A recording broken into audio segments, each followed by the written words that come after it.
Hello everyone, welcome you all in another session of Python series. So in this session, we are going to learn about loops. And what are loops? Loops are basically that a command that's going to repeat again and again that we call loops. And with the help of loops, we can, shorten our commands.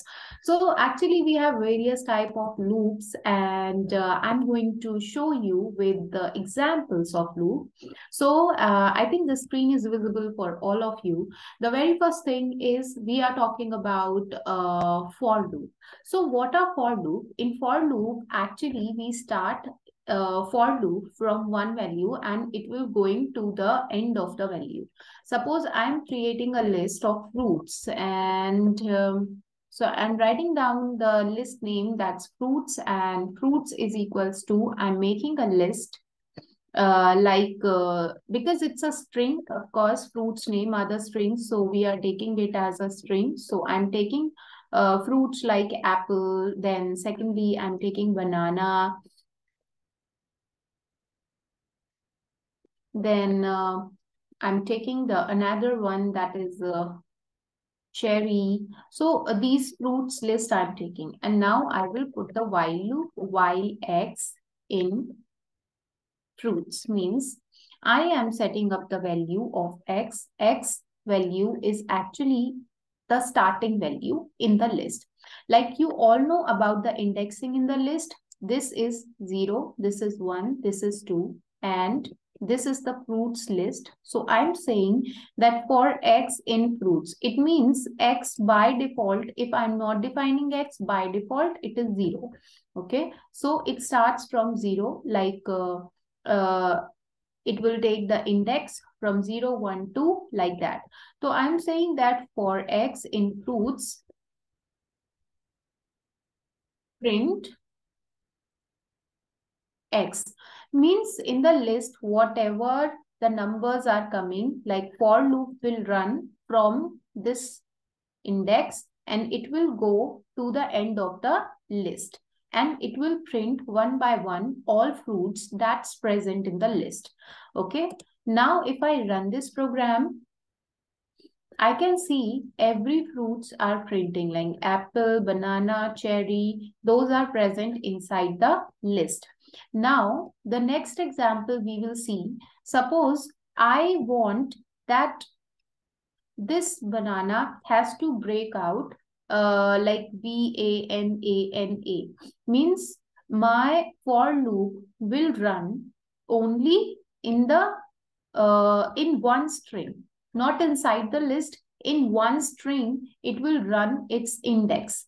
So for this, what we will do is I'm taking another for loop. I'm giving that for x in banana. So this time I will define my string banana. So for x in banana, print.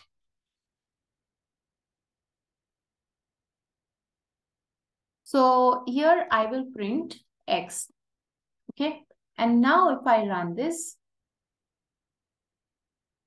it's printing BANANA, right? So it's banana. Okay. Now, this is the example of, one string if you are going to print the index values in the for loop. Okay, so now we will talk about the break statement that we will learn.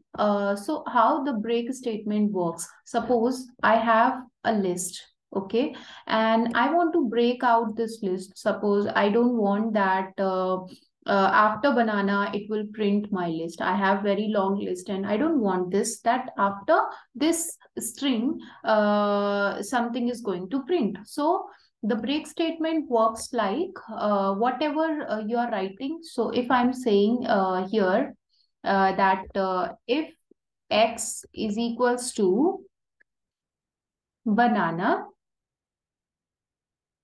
then I will break the statement. Okay. Now if I run this code, I can see, okay, there is one more I don't want this to be here. Okay, I'm directly taking the if conditional statement out of the list. So it's like apple, banana, and here nothing is coming. As you can see, cherry is not there because I use the break statement here.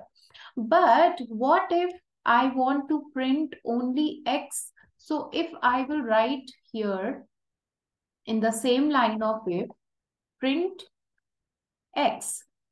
Okay. And if I run it, you can see it says apple, apple, and banana means apple, banana is the previous one, means whatever I want to print, the statement. So I don't want this print X. I don't want this print X. Okay. So I'm just taking this one only. So it's printing only apple for me. What is happening over here? Here you made one list. Apple, banana, cherry. It contains fruits. Now for X in fruits means I'm taking the index from this list. And I am putting a condition if X is equals to banana, means if X equals to banana, I will break the statement and whatever the X come, I will print that only. So I am printing the X only. So here it breaks the statement and only apple it gives me out of the list. Okay, so this is the difference when you put print here and when you put only break statement. Now, if we are talking about that if I don't want to print banana only out of the list, suppose there is one element in the list that I don't want. So what we will do for that? For this, we have one statement. Instead of breaking, like break statement, I have the statement that is continue. Means if X is equals to banana, it will continue and print X. So what will happen? When I run, you can see apple and cherry is here, but banana is not here because I'm saying that suppose in the list, if this banana is present, then you will continue. It means I'm not taking this fruit as a part of my list. I will continue my statement like that only. Okay, so these are some examples of for loop, and we have while loops also. So let's see about while loops. What while loops are?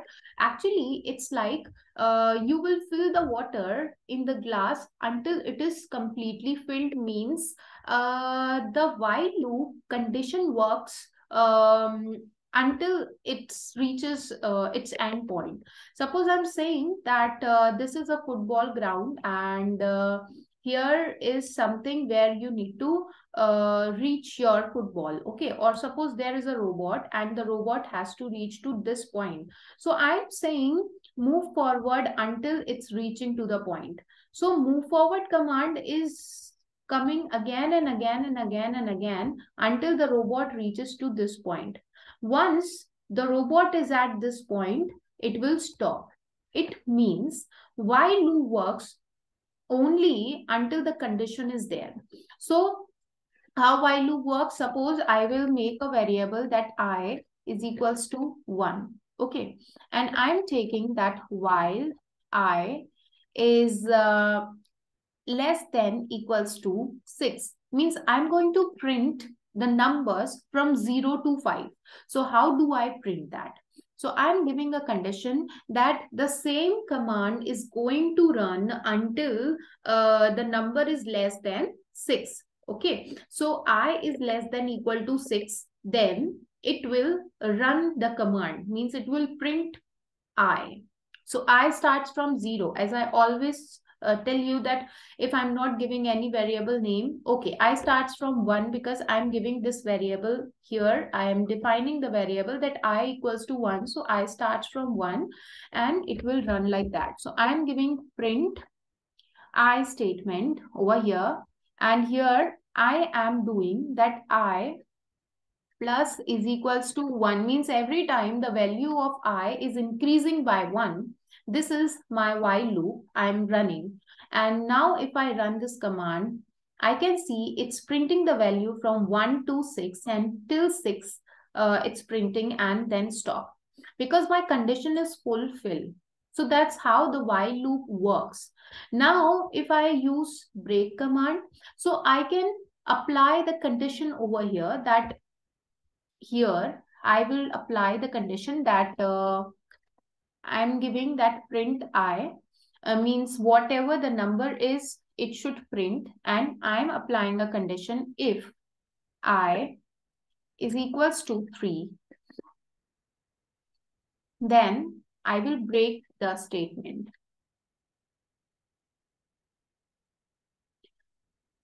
And I will remove this.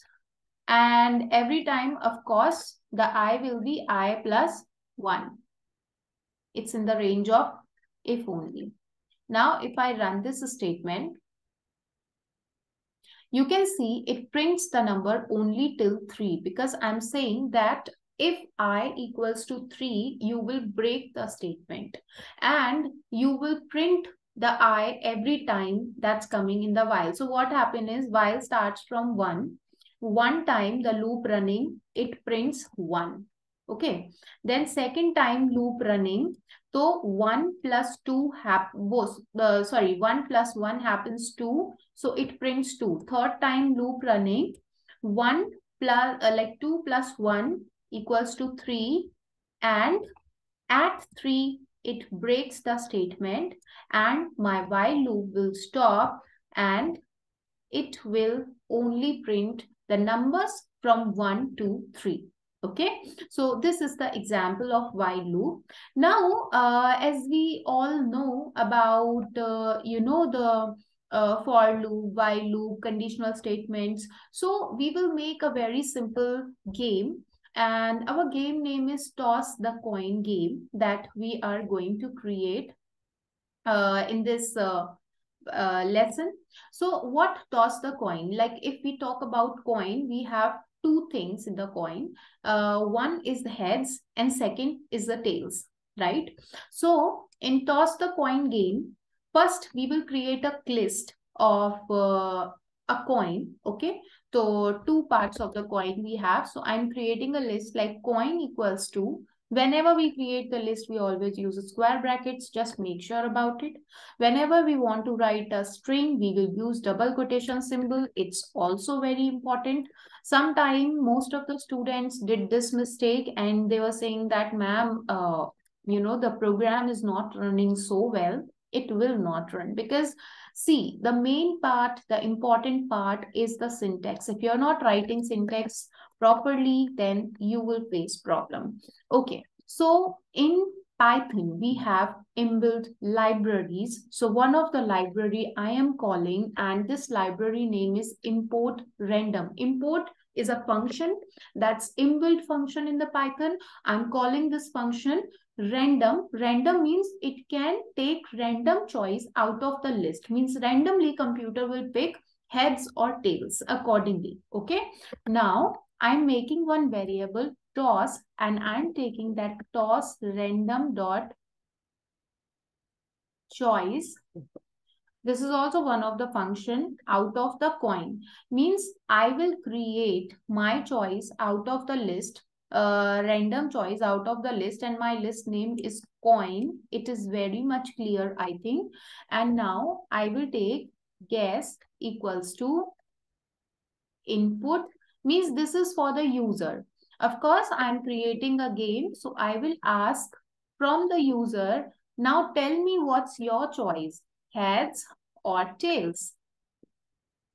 So they will ask us about the choice. So if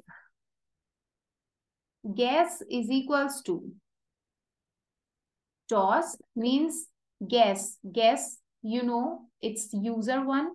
Toss is the computer one. So toss is the computer choice. Guess is the user choice. This one. See, this is the computer choice. Computer choice, and this guess one is the user choice. Okay. So if guess equals to toss, then of course it will print. Means if your choice matches the computer choice, then of course you win the game. Okay, so it will say you won. And else, if this won't happen, then of course it will print you lose. Very simple it is. Okay. So now if I run this,